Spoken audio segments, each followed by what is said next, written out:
Hello everyone, welcome to Lastro Philosophy. First of all, I would like to thank you each and every person for making this Pakka Pass series a huge success. Thanks a ton for everyone. రీసెంట్గా అయిన law of crimes ఎగ్జామ్లో ఎవరైతే మన materials purchase చేశారో videos చూసారో వాళ్ళు సక్సెస్ఫుల్గా perform చేశారు. నాకు రివ్యూస్ పంపారు ఎగ్జామ్ రాసిన తర్వాత. ప్రతి క్వశ్చన్ వచ్చింది మెటీరియల్ నుంచి. అది కూడా వెరీ క్రిస్ప్ ఉంటుంది. సింపుల్ లాజిక్ కూడా ప్రతి క్వశ్చన్కి మెన్షన్ చేసి ఉంటుంది. అంటే ఇప్పుడు క్వశ్చన్లు చూపిస్తే ప్రతి దానికి ఒక లాజిక్ కూడా కోర్ రూల్ కూడా ఉంటుంది. అట్లా మన ఆన్సర్స్ అనే మెటీరియల్ అనేది అతి తక్కువ టైంలో ఎక్కువ మ్యాక్సిమం కవర్ చేయొచ్చు. ఈజీగా ఏ విధంగా కవర్ చేయొచ్చు అనే కోణంలో నేను నా లెక్చర్స్ పక్కా పాస్ సిరీస్ అని డిజైన్ చేశాను. మీరు ఒకవేళ ఫస్ట్ టైం చూస్తున్నారంటే please do subscribe. Description WhatsApp group ఉంటుంది, అందులో జాయిన్ అవ్వచ్చు for regular updates and future legal help కొరకు. మెనీ మోర్ బెనిఫిట్స్ ఉంటాయి అందులో. నేను పోస్ట్ చేస్తుంటాను అప్డేట్స్ కూడా రెగ్యులర్గా మీకు హెల్ప్ అయ్యే విధంగా. Okay, let start with a quotation on Mars. Why Mars? ఎందుకు అంటే మీరు అడ్వకేట్ అవ్వబోతున్నారు కదా. మీరు అడ్వకేట్ ఫీల్డ్కి లా ఫీల్డ్కి వచ్చిరంటేనే మీ చాట్లో రెండో ఇంట్లో మీ భర్త కుండలిలో రెండో ఇంట్లో లేదా ఆరో ఇంట్లో కుజుడు ఉంటాడు, లేదా కుజుడు యొక్క సిగ్నిఫికేషన్స్ ఉంటాయి మార్క్స్కి సంబంధించినవి. అయితేనే మీరు లాకి అడ్వకేట్ ఫీల్డ్కి వచ్చేసారు అన్నట్టు. ఓకే, కుజు టైం యాక్టివేట్ అయింది కాబట్టి మీరు ఇందులోకి వచ్చారు. సో మార్క్స్ని అపీస్ చేస్తే లా ఫీల్డ్ అనేది మీ కెరీర్ సక్సెస్ఫుల్గా ఉంటుంది. దానికోసం రెగ్యులర్గా బజరంగ్ బాన్, హనుమాన్ చాలీసా వంటి రెగ్యులర్గా చేస్తే మీకు లా ఫీల్డ్‌లో చాలా హెల్ప్ అవుతది. దానికి రెండిటికి కనెక్షన్ ఉంది. బికాస్ మార్స్ అంటే energy, Martian energy and we related to Hanuman కాబట్టి. ఓకే. ఆహ్, ఎవరికైనా పర్సనలైజ్డ్ ఆస్ట్రాలజికల్ రీడింగ్ కావాలంటే, కుండలి అనాలిసిస్ కావాలంటే you can consult us in the with the below description phone number. Okay. Let's start the lecture. చలో. Unit 2 ఇది ఏం deal చేస్తది? Admissions, confessions, statements of unavailable persons అవన్నీ deal చేస్తది అన్నట్టు దీనికి. మరి మనం ఒక్కోటి సింపుల్ లాజిక్స్‌తో ఫాస్ట్‌గా కవర్ చేసేద్దామా? చలో లెట్స్ గో. అడ్మిషన్ అంటే ఏంటి? ఏం లేదండి. ఒక్కటే లైన్‌లో ఒక్కటే ముక్కలో చెప్పేస్తా. మనకు వ్యతిరేకంగా మనమే ఒక నిజాన్ని అంగీకరించడమే అడ్మిషన్. అంటే సెక్షన్ 15 ప్రకారం ఒక కేసులో వాస్తవాన లేదా కేసును మలుపు తిప్పే విషయాలు ఉంటాయి కదా. మన నోటి ద్వారా గానీ, రాతపూర్వకంగా గానీ, లేదా వాట్సాప్, ఈమెయిల్ లాంటి డిజిటల్ రూపంలో గానీ, ఇట్లాంటి వాటిలలో అంగీకరిస్తాం గదా ఒక్కోసారి. అవును, ఒప్పుకుంటాం గదా. వాటిని అడ్మిషన్ అని జెప్పి అంటామన్నట్టు. మనుషులు సాధారణంగా తనకు తాము నష్టం కలిగించే మాటలు అబద్ధం జెప్పరు. కాబట్టి ఎవరైనా తమకు వ్యతిరేకంగా స్టేట్మెంట్ ఇస్తే చట్టం దాన్ని నిజమే అని జెప్పి నమ్ముతదన్నట్టు. సెల్ఫ్ హార్మింగ్ ప్రిన్సిపల్ అంటారు ఇది. ఓకే. అంతే, అంతకు మించి ఏం లేదు. బాగా కఠినం ఏం లేదు దీనిలో. ఫస్ట్ ఆన్సర్ అయిపోయింది. సెకండ్ ఆన్సర్ ఏంది? దీన్ని కన్ఫెషన్ అని జెప్పి అంటాం. ఇది ఒక సింపుల్ లాజిక్‌తో నేర్చుకుందామా? ఒక్కటే లైన్ కొట్టేద్దాం. నెక్స్ట్, ఎలాంటి సాకులు చెప్పకుండా 100% నేరాన్ని ఒప్పుకోవడం. దాన్నే కన్ఫెషన్ అంటాం. అర్థమైంది గదా! ఇంకొక 2 లైన్‌లు నేర్చుకుందాం. క్రిమినల్ కేసులో ఒక నిందితుడు అవును, ఈ నేరం నేనే చేశాను అని తను తప్పును పూర్తిగా అంగీకరించడాన్ని కన్ఫెషన్ అంటాం. అంతే. అంతకు మించి ఏం లేదు. ఇందులో ఎలాంటి కన్ఫ్యూజన్‌లు లేదా సాకులు చెప్పకూడదు. నేను కత్తి పట్టుకున్నాను కానీ వాడు పొరపాటున నా కత్తి మీద పడ్డాడు అని చెప్తే అది కన్ఫెషన్ అవ్వదది. ఓకే. ఇది పాకాల నారాయణ స్వామి కేసులో సుప్రీంకోర్టు ఇదే విషయాన్ని స్పష్టం చేసిందన్నట్టు. ఓకే. ఇది గుర్తుపెట్టుకోవాలి మీరు. నెక్స్ట్, సెకండ్ ఆన్సర్ అయిపోయింది. Third answer. మరి అడ్మిషన్ చూసినా, కన్ఫెషన్ చూసినా రెండిటి మధ్యలో తేడా చూడాలి కదా. చూసేద్దాం. సింపుల్ లాజిక్‌లో కొట్టేద్దాం మనం. ఒక్కటే పాయింట్ పట్టుకుందాం. డిఫరెన్సెస్ తేల్చేద్దాం. సివిల్ లావాదేవీలు లేదా చిన్న విషయాలను ఒప్పుకుంటే దాన్ని ఏమంటాం మనం? అడ్మిషన్ అంటాం. చేసిన ఘోరమైన క్రైమ్‌ని ఒప్పుకుంటే అదేమైతది? కన్ఫెషన్ అయితది. తీవ్రత ఎక్కువుంది. 2 ఒకే కాన్సెప్ట్ ఒకటే. ఒప్పుకోవడమే. కానీ తీవ్రత ఎక్కువ. ఫీల్డ్ ఎక్కువ. ఓకే. సివిల్ చిన్న విషయాలైతే దాన్ని అడ్మిషన్ అంటాం. ఓకే. అదే ఘోరమైన క్రైమ్‌ని ఒప్పుకుంటే దాన్ని కన్ఫెషన్ అంటాం. ఓకే. అర్థమైంది గదా! నెక్స్ట్, జ్యుడిషియల్ కన్ఫెషన్ అని జెప్పి దేన్నంటాం మనం? ఏం లేదండి. స్వచ్ఛందంగా జడ్జి ముందే తప్పు ఒప్పుకుంటే కేవలం ఆ ఒక్క సాక్ష్యంతోనే శిక్ష పడతది. అర్థమైంది గదా! ఇప్పుడు పోలీసుల భయం లేకుండా నేరుగా జడ్జి ముందనే, మెజిస్ట్రేట్ ముందే ఓపెన్ కోర్ట్‌లో నిందితుడు తన నేరాన్ని అవును నేనే చేసినా అని చెప్పి ఒప్పుకున్నాడనుకోండి, దాన్నే జ్యుడిషియల్ కన్ఫెషన్ అంటాం మనం. సెక్షన్ 183. దీన్ని రికార్డ్ చేసే ముందు నువ్వు తప్పు ఒప్పుకోవాల్సిన అవసరం లేదు. ఒకవేళ ఒప్పుకుంటే అది నీకే వ్యతిరేకంగా మారుతుంది అని చెప్పి జడ్జి వార్నింగ్ ఇయ్యాలి అని చెప్పి రాస్తుంది. ఓకేనా? ఇది చాలా బలమైన సబ్‌స్టాన్స్ సాక్ష్యం అన్నట్టు. ఓకే. అర్థమైంది గదా! చలో let's move. Next, extra judicial confession. Extra judicial confession అంటే ఏంది? కోర్ట్‌కి ఎక్కువ పోతుంది ఇది. అక్కడ పదంలోనే అర్థం ఉంది చూసారా? ఒక్క లాజిక్‌తో మీకు అర్థమైపోతది ఇప్పుడు చెప్తా. కోర్ట్ బయట అంగీకారం. కోర్ట్‌కి బయటకు పోతుంది. కోర్ట్ బయట వేరే వ్యక్తుల దగ్గర తప్పు ఒప్పుకుంటే దానికి ఇతర ఆధారాలు ఖచ్చితంగా ఖచ్చితంగా కావాలి. అంటే జడ్జి ముందు కాకుండా బయట ఎవరితోనైనా అంటే స్నేహితులతో లేదా మీ చుట్టాలతో గాని, డాక్టర్‌తో గాని, పోలీసుల దగ్గర గాని లేదా తనకు తానుగా నేను తప్పు చేశాను అని ఒప్పుకుంటే దాన్ని ఎక్స్‌ట్రా జ్యుడిషియల్ కన్ఫెషన్ అని చెప్పి అంటాము. ఇది కొంచెం వీక్ సాక్ష్యం అన్నట్టు. ఓకే. బికాజ్ కోర్ట్‌లో ఒప్పుకున్నదే పవర్‌ఫుల్ ఉంటది. బయట ఒప్పుకున్నది కాదు.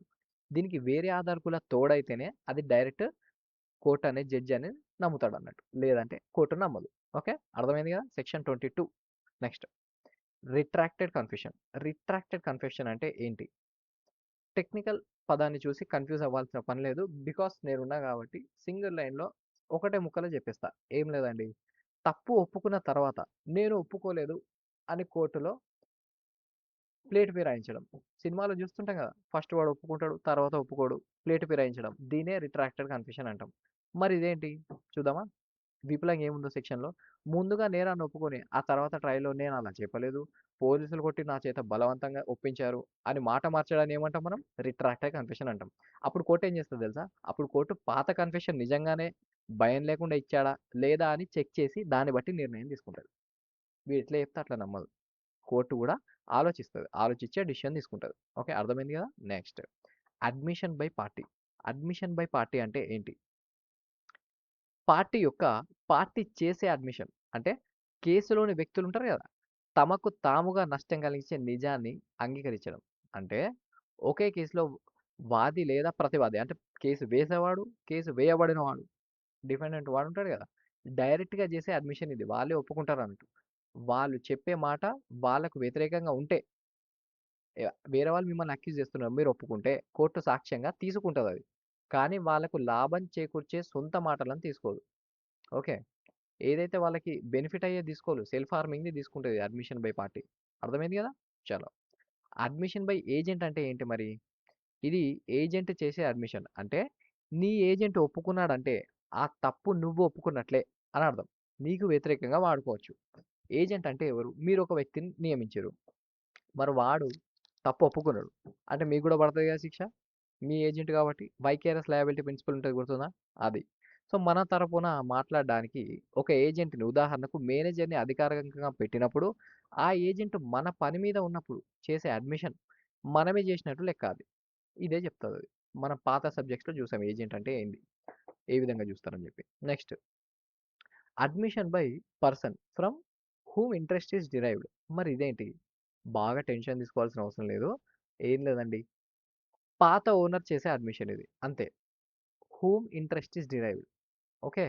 పాత ఓనర్ కమిట్ అయిన మాటకి కొత్త ఓనర్ గూడా కట్టుబడి ఉండాలె. అంటే ఒక ఆస్తిని మనం కొన్నప్పుడు మనకంటే ముందు ఆస్తి ఉంటది గదా! ఆ ఆస్తికున్న పాత ఓనర్ అయితే మీకు అమ్మినోడు ఉంటాడు గదా! తాను ఓనర్‌గా ఉన్న సమయంలో ఆ ఆస్తి గురించి ఏదైనా తప్పుని అడ్మిషన్ జేసి ఒప్పుకుంటే అది ఇప్పుడు గూడా కొత్త ఓనర్‌కు కూడా వర్తిస్తదన్నట్టు. అర్థమైంది గదా మీకు? పాత ఓనర్ తప్పు చేశాడని ఆ ప్రాపర్టీకి సంబంధించిన అతను ఒప్పుకుంటే అది ఇప్పుడు గూడా ఈ కొత్త ఓనర్ గూడా వర్తిస్తదది. అది మ్యాటర్. ఓకే. చలో. అడ్మిషన్ బై స్ట్రేంజర్ మరి ఇదేంది? స్ట్రేంజర్ ఒప్పుకోవడం ఏంటి ఇక్కడ చూద్దామా? టెక్నికల్ సెక్షన్ 17, 18 డీల్ చేస్తది. మనం ఫటాఫట్ నేర్చేసుకుందాం. చూసారా మనం 6, 7 మినిట్స్‌లో దగ్గర దగ్గర 10 క్వెషన్స్ చూసినాం. It's not a joke. Our lectures are not a joke. They have huge value. అందుకే చాలా సక్సెస్ రెస్పాన్స్ అనేది వచ్చింది. చివరిదాకా చూడండి వీడియో. ఓకే. మీ లైఫ్‌లో తప్పకుండా ఉపయోగపడుతది. Next admission by stranger. ఇదేంటి? మూడో వ్యక్తి చేసే అడ్మిషన్ ఇది. మూడో వ్యక్తి. వాళ్ళు అసలైన వ్యక్తులు గాదు. మూడో వ్యక్తి. అంటే ఏ విధంగా? మూడో వ్యక్తిని మనమే రిఫరెన్స్‌గా చూపిస్తే, వాడు చెప్పే మాట మన మీదకి అది చుట్టుకుంటే అదేమైతది? Admission by stranger. అంటే సింపుల్ చెప్తాను నేను. సాధారణంగా సంబంధం లేని మూడో వ్యక్తి ఉంటాడు గదా! వాళ్ళ మాటలను కోర్టు అడ్మిషన్ లాగా పట్టించుకోదు జనరల్‌గా అయితే. కానీ మనం ఒక వ్యక్తి గురించి రిఫరెన్స్‌గా ఇచ్చినప్పుడు ఉదాహరణకు ఈ గుర్రం గురించి నాకంటే సికి బాగా తెలుసు. నాకంటే రమేష్‌కి బాగా తెలుసు అని మీరు చెప్తారు. కానీ ఆ సి చెప్పే మాటలు అది మనకి మనకి వ్యతిరేకంగా చెప్తే అదేమైతది కోర్ట్ అడ్మిషన్ అయిపోతాయి అవి. అడ్మిషన్ చేసేస్తది. ఇది అడ్మిషన్ బై స్ట్రేంజర్. అర్థమైంది గదా! చలో. ఓకే. ఇక్కడ ఇవి సెక్షన్ 17, 18 అనేవి డీల్ చేస్తాయి ఇక్కడ. మరి అడ్మిషన్ అండ్ సివిల్ కేసెస్ ఏంటి?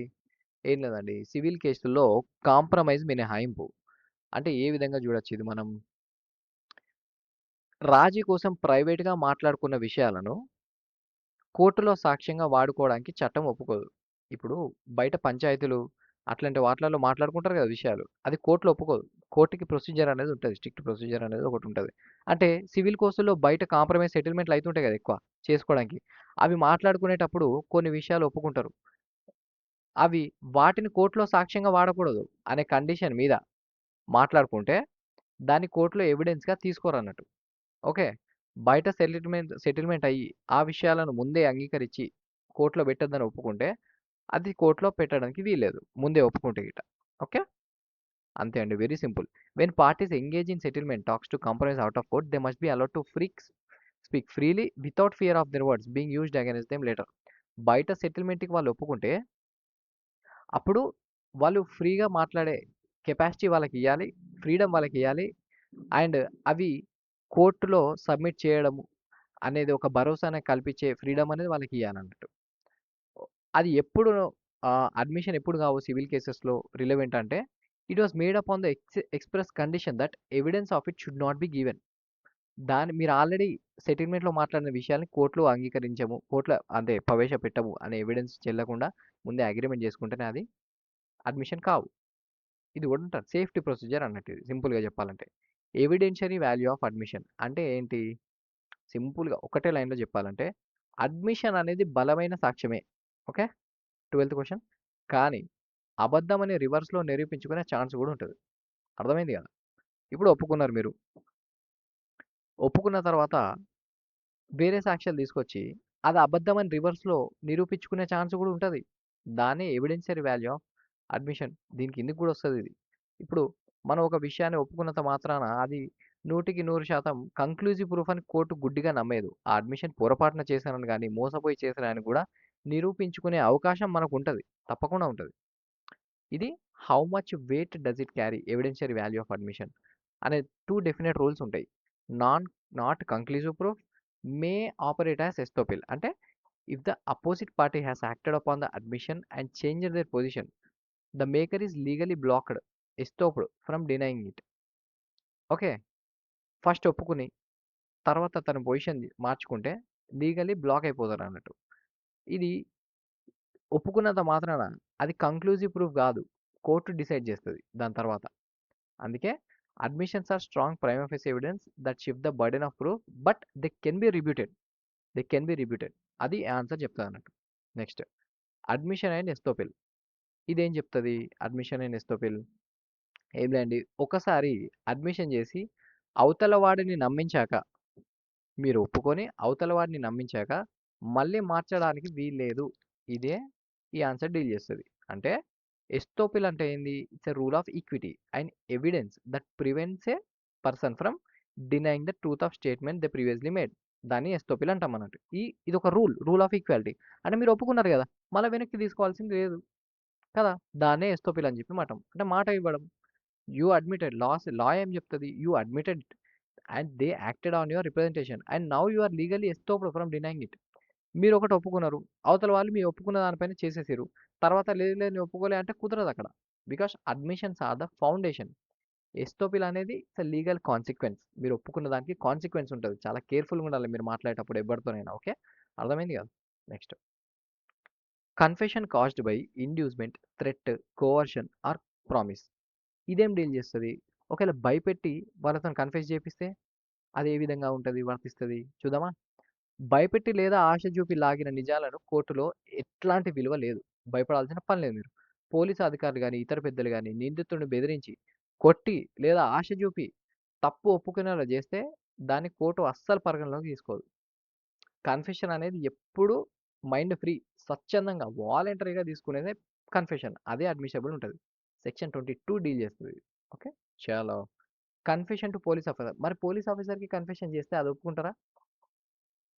కోర్ట్‌లో చెల్లుబాటు అయితదా? సినిమాలో చూస్తుంటాం గదా! చూద్దామా మరిప్పుడు?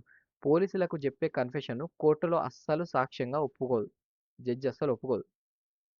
ఎందుకంటే పోలీసులు థర్డ్ డిగ్రీ వాడి నిజాలు కక్కిస్తారనే అనుమానంతో చట్టం ఈ రూల్ పెట్టింది అన్నట్టు. ఒకవేళ నేరస్తుడే స్వయంగా స్టేషన్‌కి వెళ్లి లొంగిపోయినా అది కోర్టులో చెల్లదు. అర్థమైంది కదా! చలో. Confession in police custody. మరి ఇదేంటి కస్టడీ? కస్టడీలో ఉంటే ఏంటి పరిస్థితి ఒప్పుకుంటే? మరి మీరు పోలీస్ కస్టడీలో ఉండి కన్ఫెషన్ ఇస్తే మరి దాని పరిస్థితి ఏంటి? మీ పైన సాక్ష్యం వాడచ్చా? పోలీసుల కంట్రోల్‌లో ఉన్నప్పుడు ఇచ్చే కన్ఫెషన్‌ని చట్టం నమ్మదు. సాక్షాత్తు జడ్జి కళ్ళ ముందు చెబితేనే అది నమ్ముతదది. ఓకే. అర్థమైంది గదా! ఎందుకు? ఒక్కసారి చూద్దాం మనం. ఒక ఒక నిందితుడు పోలీస్ కస్టడీలో ఉన్నప్పుడు, పోలీస్ నిఘాలో ఉన్నప్పుడు గాని, వేరొకరు కన్ఫెషన్ ఇచ్చినా అది చట్టం దృష్టిలో చెల్లదది. కానీ దీనికి ఒక్క మినహాయింపు ఉంది. ఒక్క ఎక్సెప్షన్ మాత్రం ఉంది దీంట్లో వెసులుబాటు ఉంది. అదే సమయంలో అక్కడ జ్యుడిషియల్ మేజిస్ట్రేట్ ఉంటే మాత్రం ఆ కన్ఫెషన్‌కి కోర్ట్‌లో వాలిడిటీ ఉంటది. అంటే పోలీసులు తీసుకొచ్చి జడ్జి ముందర ప్రవేశపెట్టిర్రు. ఓకే. జడ్జి ముందనే ఒప్పుకుంటే అప్పుడు చెల్లుతదది. ఎందుకంటే జడ్జి ఉన్నాడు కాబట్టి. జడ్జి లేకపోతే చెల్లదది. సింపుల్ లాజిక్ అది. అర్థమైంది కదా! Next discovery statement. Discovery statement అంటే ఏంటి? ఏం లేదండి. ఒక్కటే లైన్‌లో చెప్తా నేను. ఎక్కువ పొడిగించా. ఒక్కటే లైన్. సింపుల్ లాజిక్‌లో. క్రక్స్‌లో. నేను మర్డర్ చేసి కత్తిని బ్రిడ్జ్ కింద దాచాను అని చెప్తే, మర్డర్ చేశానన్న మాటను కోర్ట్ పక్కన పెడతదట. ఓకే.